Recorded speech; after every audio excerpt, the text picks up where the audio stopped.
Bonjour à tous, je suis Sarah Sabé, directrice de la transversalité maladies rares au CHU de Lille et j'accompagne cette transversalité aux côtés du professeur Eric Achula. Je suis aujourd'hui en vidéo à votre contact pour vous assurer de tout notre soutien pour l'organisation en 2021 du colloque transfrontalier autour de la maladie de Huntington qui était initialement prévu le 5 octobre. La dynamique maladie rare sur le CHU de Lille est forte, les partenaires sont en appui constant et il est vrai que cette année un peu atypique avec un contexte sanitaire difficile n'a pas pu permettre le maintien de ce colloque en présentiel. Pour autant, je voulais remercier toutes les équipes qui ont travaillé à l'organisation de ce colloque et à son programme de qualité aux côtés du docteur Clémence Simonin. Le colloque était à destination des familles, des proches, notamment autour du vécu au quotidien de la maladie. C'est quelque chose de très important, d'autant plus en ce moment de crise sanitaire. Les éléments qui vont être mis à disposition en ligne vont pouvoir accompagner les proches et les familles en attendant la mise en place en présentiel de ce colloque avec des échanges très intéressants l'an prochain. J'aurai plaisir de vous y retrouver. Bonjour, je suis Clémence Simonin, neurologue. Je coordonne le centre Huntington de Lille. J'aurais bien évidemment préféré vous parler dans d'autres circonstances, mais je retiens de ces différents reports du colloque la grande implication de toutes les personnes qui participent à son organisation et que je veux ici remercier. En particulier tous les orateurs qui ont envoyé leurs vidéos pour vous donner un aperçu de la manière dont on souhaitait traiter cette thématique. J'apprécie beaucoup aussi la collaboration avec les équipes belges et j'espère que cela pourra se poursuivre au cours de différents projets. Alors, je devais vous faire un état des lieux de l'actualité thérapeutique dans la maladie de Huntington. Ce n'est pas du tout hors sujet par rapport à la thématique famille, puisque nous voyons à l'heure actuelle arriver des molécules modificatrices de la maladie, c'est-à-dire des traitements dont on espère qu'ils vont ralentir l'évolution de la maladie, et en retarder l'apparition chez les personnes porteuses du gène. Donc il est clair que si ces traitements ont une bonne efficacité, ils vont modifier la manière dont la maladie est vécue au sein des familles. Voilà, alors pour rentrer un peu plus dans les détails, il y a actuellement, à ma connaissance, 5 traitements qui sont en cours d'essai chez des malades. 4 d'entre eux sont dans les phases très précoces des essais de sécurité. Mais une molécule est plus avancée dans son développement, donc en essai de phase 3, c'est-à-dire un vrai essai d'efficacité qui a lieu depuis un peu plus d'1 an maintenant sur 800 malades dans le monde. Il s'agit du tominersen qui est proposé par le laboratoire Roche. C'est un essai qui doit durer 2 ans, dont on aura donc en principe les résultats en 2022. Il s'agit d'un traitement qui baisse les taux de Huntington et qui est administré tous les 2 mois par ponction lombaire. Donc assez lourd, mais c'est très intéressant et on attend avec impatience les résultats.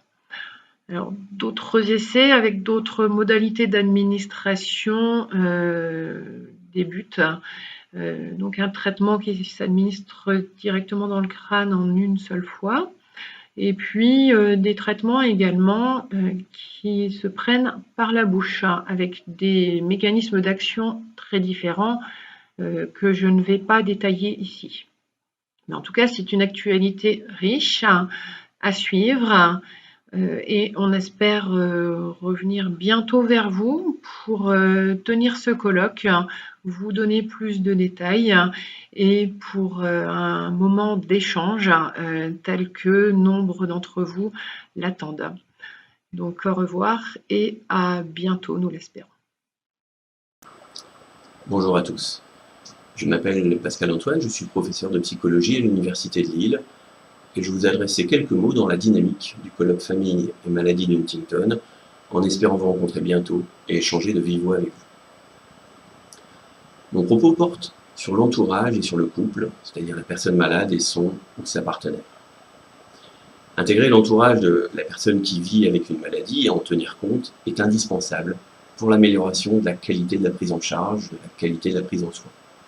Si des travaux ont mis en évidence les difficultés de chaque partenaire isolément, des recherches restent nécessaires pour aller plus loin et appréhender leurs difficultés en tant que couple, leur vécu au cours de différents stades d'évolution de la maladie, leur adaptation ou leurs difficultés d'adaptation, à la fois aux symptômes et aux soins, ainsi que l'évolution globale de leurs relations.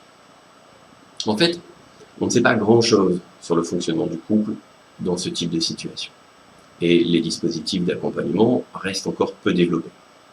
C'est pourquoi, avec mon équipe, Émilie Wardizny, Émilie Constant, Céline Sokolowski et Charlotte Morceau, nous avons décidé de mener un projet de recherche dont l'objectif est de comprendre le fonctionnement des couples confrontés à différents stades de la maladie de Huntington.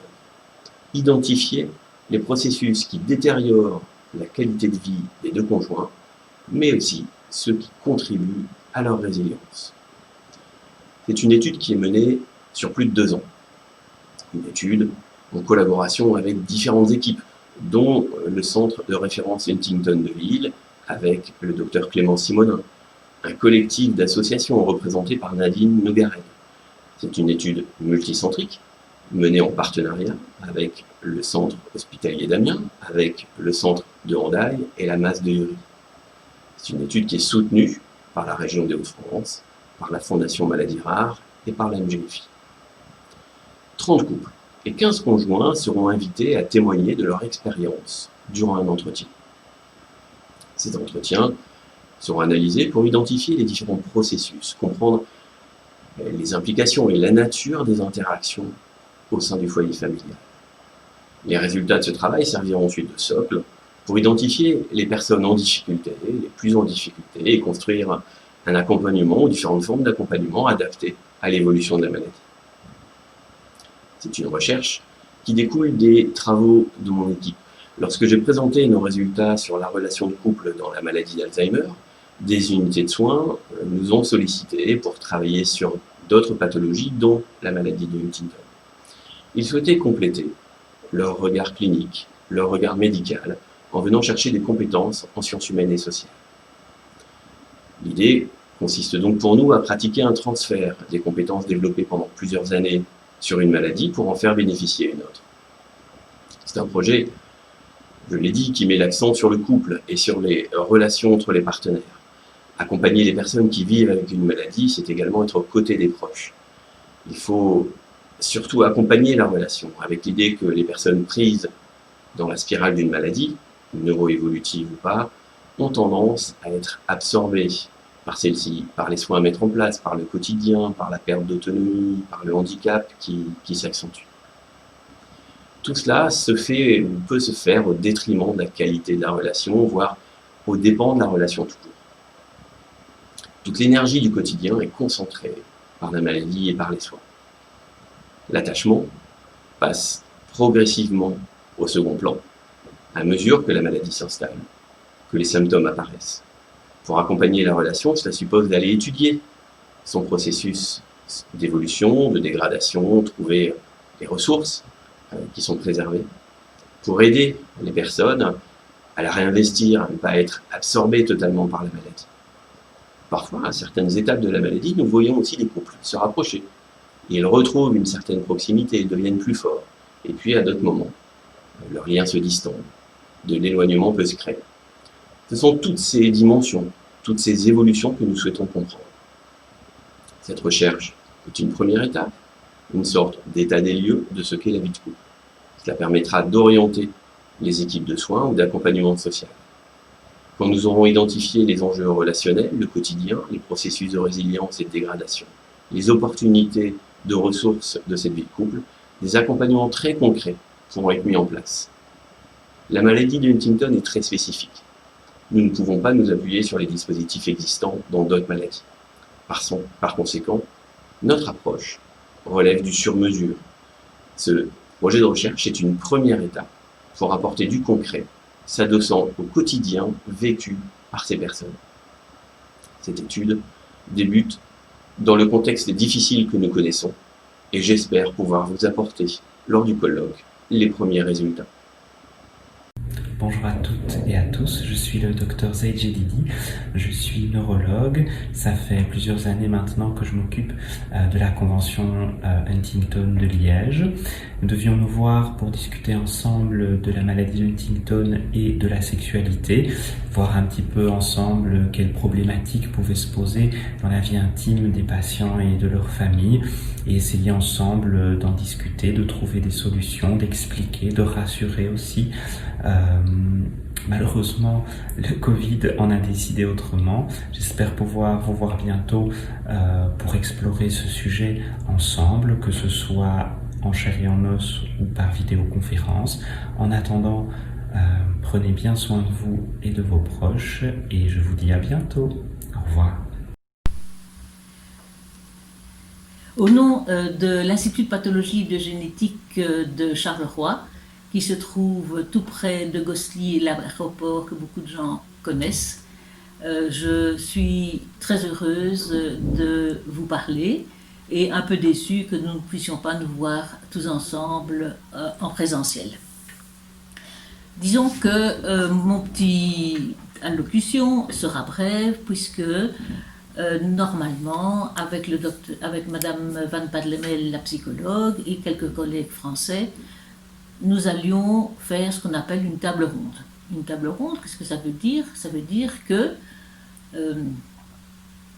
tout le monde est sur le même pied et tout le monde peut donner son avis et discuter, et tout un chacun discute dans ses propres intérêts.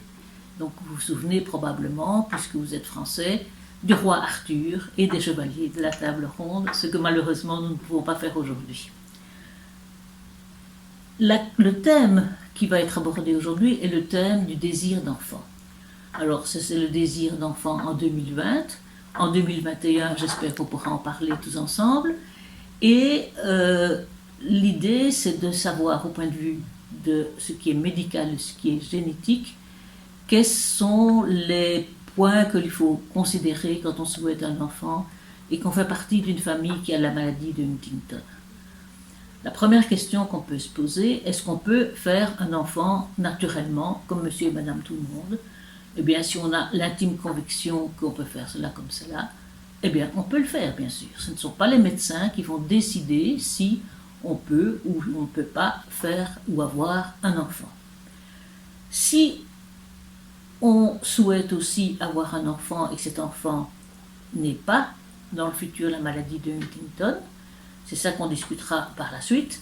Il y a actuellement au niveau médical des possibilités pour avoir un enfant qui n'aura pas, je dirais, la maladie.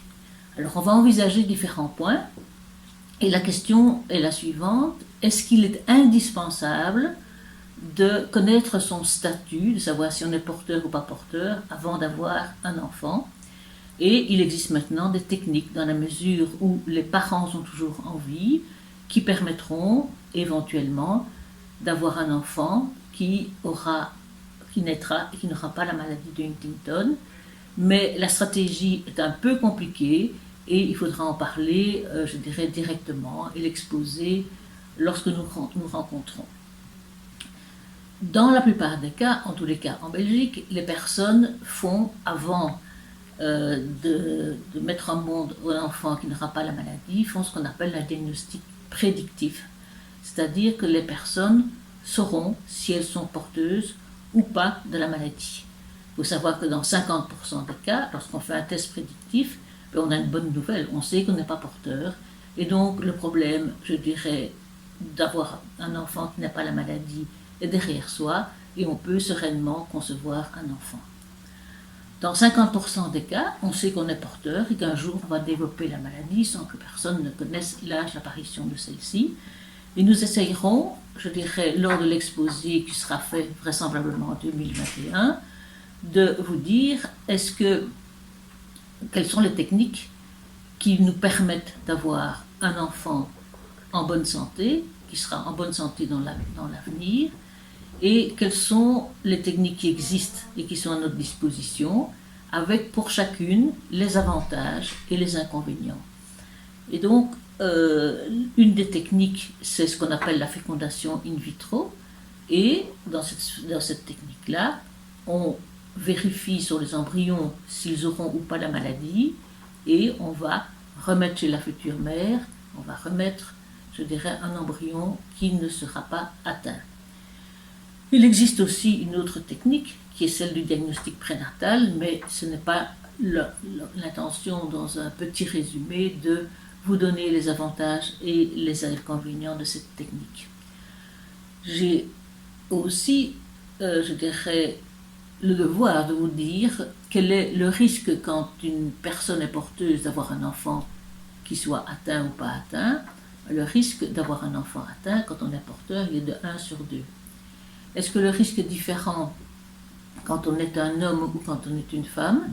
Eh bien, la situation est quand même un petit peu différente parce que les risques d'avoir un enfant plus ou moins atteint dépendent un petit peu du sexe du parent et on en reparlera plus en longueur l'année prochaine. Alors, disons que j'arrive je dirais à la fin de notre petite présentation. Ce qui nous semble important lors d'une table ronde, c'est de répondre au maximum à toutes les questions que vous vous posez dans ce désir d'enfant et de vous donner toutes les possibilités qui existent au niveau de la médecine, tout en vous montrant le plus clairement possible les avantages et les inconvénients pour que chacun puisse décider ce qui lui convient le mieux, que chaque couple puisse décider ce qui lui apparaît la meilleure solution. Cette meilleure solution peut d'ailleurs varier avec le temps. On peut très bien avoir un premier enfant d'une certaine façon et puis avoir un autre enfant d'une autre manière. Et donc, j'essaierai aussi, puisque nous sommes une association ou un colloque franco-belge, de vous dire combien coûte ce type de technique en Belgique et j'essaierai de comparer avec la France. Enfin, je pense que nous sommes tous convaincus que nous vaincrons un jour cette maladie. Nous espérons bientôt des bonnes nouvelles pour trouver un traitement et ceci doit aussi être pris en compte lorsqu'on désire avoir des enfants. Voilà, je pense que je vais passer la parole à ma collègue, Madame Van Pamel, qui est la psychologue avec laquelle nous allons aussi faire le colloque. Je suis psychologue et j'accompagne les patients dans le cadre des consultations de génétique et plus particulièrement les patients Huntington et leurs familles.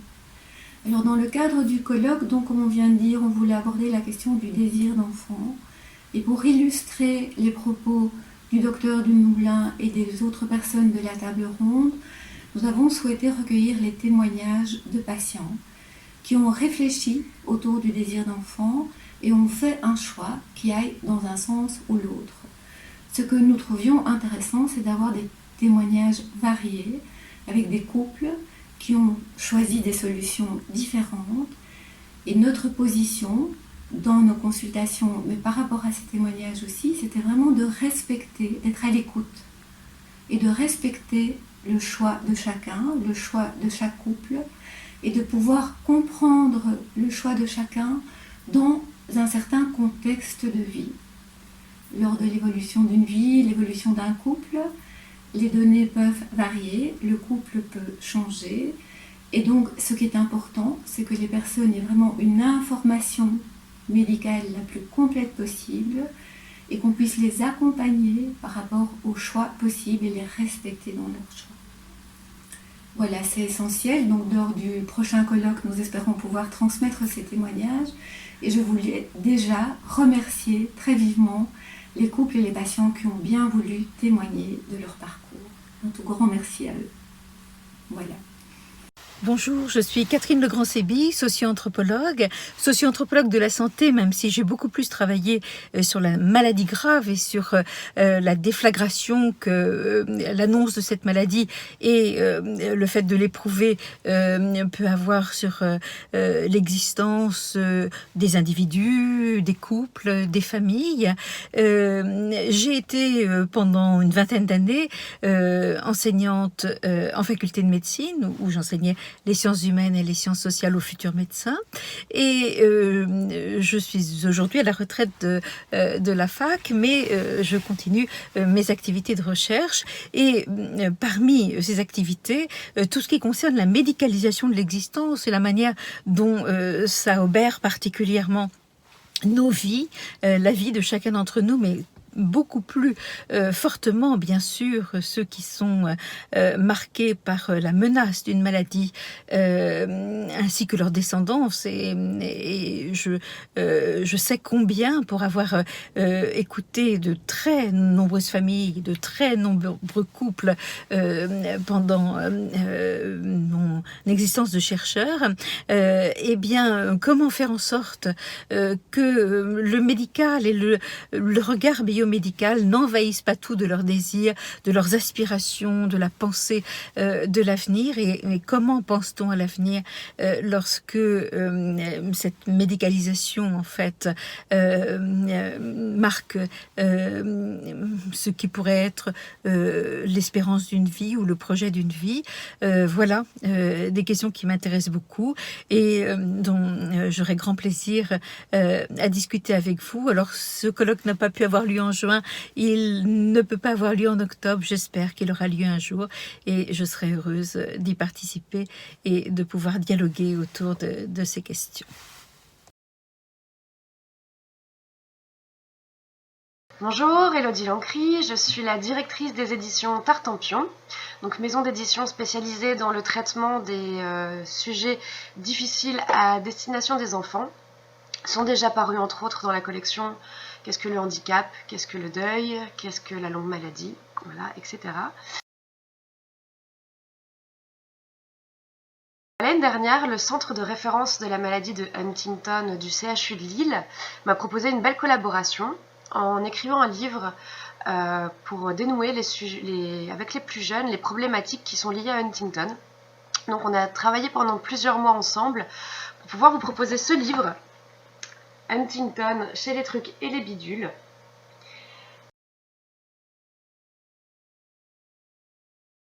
Et ce livre est divisé en 2 niveaux de lecture. Donc le premier s'adresse aux plus jeunes en mettant en scène une sympathique famille de belettes. Et la deuxième partie s'adresse aux 6 ans et plus en mettant en lumière la joyeuse famille Truc.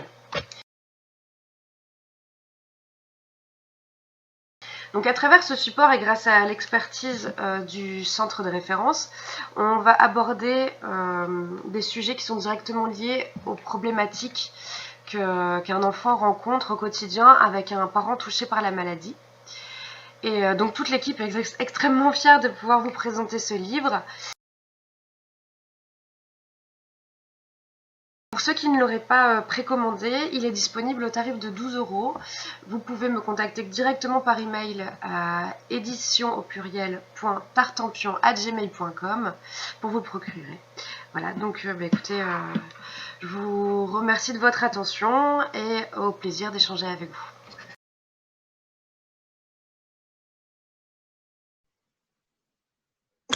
Nous avons donc dû prendre la décision difficile de renoncer à organiser le colloque Huntington franco-belge qui était prévu pour 2020. Cette décision a été prise après un long débat avec les organisateurs. La situation dans le nord de la France était encore trop compliquée avec des incertitudes quant à la zone orange, la zone rouge, et la pandémie n'est pas terminée. Il eût été trop délicat, trop difficile, dangereux peut-être, d'amener des familles dans un lieu public en grand nombre, de les amener peut-être en autocar, ce n'était pas indiqué. C'était un risque que nous ne voulions pas prendre. Et nous ne voulions pas organiser un colloque destiné aux familles en l'absence des familles. Bien sûr, les organisateurs étaient disponibles pour eux être présents et venir donner leurs exposés, leurs conférences, participer au débat. Mais sans les familles, ça n'avait pas beaucoup de sens. Donc, nous avons pris la décision de ne pas organiser ce colloque et de rester attentifs, peut-être l'organiser le plus vite possible. Maintenant, qu'allons-nous faire? On va continuer à travailler, on va continuer à se renseigner, on va continuer à préparer le prochain colloque. On va continuer à poster sur nos propres sites, sur nos réseaux sociaux, toute information utile qui nous parviendra quant à l'état de la recherche, des essais cliniques qui sont en cours et qui d'ailleurs sont prometteurs. Chaque fois qu'il y aura quelque chose d'intéressant, nous ne manquerons pas de le poster pour attirer votre attention et rendre ces informations disponibles. Nous allons aussi travailler avec les organisateurs à, dans la mesure du possible et des connaissances informatiques que chacun peut avoir, à mettre de petites capsules avec le contenu de ce qu'ils auraient aimé exposer s'ils avaient eu l'occasion de venir le faire. Une vidéo, un peu du genre de celle-ci, qui seront un peu plus ciblées et un peu plus scientifiques.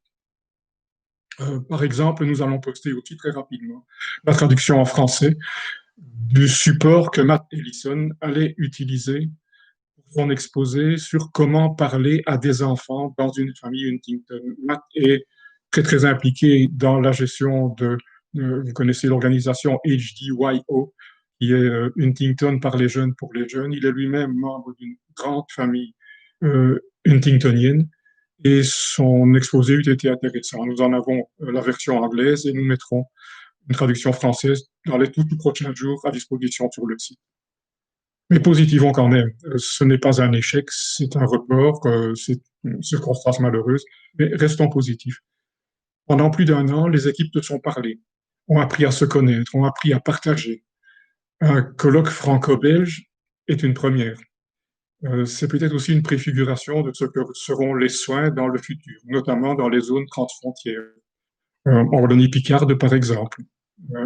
On peut imaginer qu'un jour, un patient de Moucron ou de Tourcoing pourra se faire soigner à Lille plutôt que de devoir aller, disons, à Verviers ou à Moresnet. Ce serait quelque chose peut-être souhaitable. Et je sais que dans le cadre européen, des recherches dans ce sens-là sont en cours. C'est quelque chose de positif. Et puis, toute la préparation du colloque nous a quand même amené à mettre en évidence des thèmes qui intéressent les familles. Si vous reprenez le programme qui était prévu, tel qu'il était prévu, on avait quand même mis les relations couple et les conjoints dans une famille Huntington, la sexualité au sein des couples Huntington, le désir d'enfant, les diagnostics préimplantatoires, la fécondation in vitro, des matières assez sensibles qui relèvent parfois d'un domaine très éthique. Et un débat était prévu. Nous ne manquerons pas de continuer à informer dans ces domaines. Aussi, grandir avec un parent malade. On sait que les enfants se posent beaucoup de questions et tout l'exposé de Matt Ellison allait vraiment dans ce sens-là. C'est important qu'on tienne compte du ressenti des enfants qui ne s'expriment pas toujours avec les mêmes paroles que les adultes le font. Donc, des domaines très importants. Et donc voilà, nous ne ferons pas ce colloque, il n'aura pas lieu, en tous les cas, pas à court terme, mais beaucoup de travail a été fait et je ne veux pas terminer ce petit exposé sans remercier très chaleureusement toutes les personnes qui se sont dévouées pour préparer, pour organiser ce colloque. Et je pense en particulier aux médecins avec lesquels nous sommes en contact au quotidien. Et en particulier, on pense au docteur Simonin de Lille, au docteur Guettard de Namur, au docteur Djedidi de Liège, au docteur Supio de Bruxelles, au professeur Verheulen de Gosselies, également très impliqué vers le centre génétique et le travail qu'elle fournit pour la communauté de la base de données Enroll. On peut aussi remercier les équipes du CHU de Lille qui a travaillé énormément sur toutes les questions, non seulement d'organisation, mais sur toutes les questions liées à la logistique du colloque, la réservation des salles, la préparation du catering, les repas et tout ce qui allait derrière, même trouver des parkings. Donc, tous ces travaux ont été importants. Et les équipes également du Beau-Vallon à Namur et du Péry à Liège, qui sont familiarisés avec les parfums Huntington et leurs besoins. Je voudrais aussi remercier les orateurs qui avaient prévu de venir avec des sujets très intéressants, des sujets importants, et qui, pour la plupart d'entre eux, et dans la mesure de leurs possibilités, nous ont promis de faire de petits exposés, soit par écrit, soit par vidéo, pour un peu résumer ce qu'ils auraient voulu vous dire si l'occasion leur avait été donnée de venir. Et enfin, quand même aussi remercier tous les intervenants, les accompagnateurs sociaux des ligues belges et françaises qui s'étaient aussi très fortement impliqués dans l'organisation de colloques. Donc, ce n'est pas un adieu, c'est un au revoir et on se reverra bientôt, je l'espère. En attendant, prenez bien soin de vous, prenez bien soin des autres, respectez les distances, soyez prudents et à bientôt.